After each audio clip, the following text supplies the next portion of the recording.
সুন্দর কথা বলো তো তুমি। সুন্দর অসুন্দর জানি না, যা মনে আসে তাই বলি।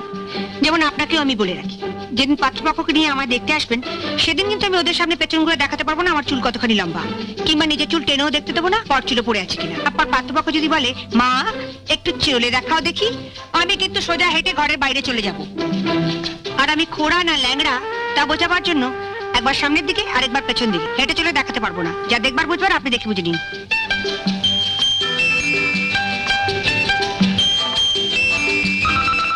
বুঝলেন তো? কিন্তু যারা তোমাকে বাড়ির বউ করে নিয়ে যাবে তারা তো নিশ্চয়ই চাইবে যে তাদের। আজকালকার বাড়ির বউ মানে তো বাড়ির ঝি, তার উপর যদি আমার মতন গরিব স্কুল মাস্টারের মেয়ে হয়।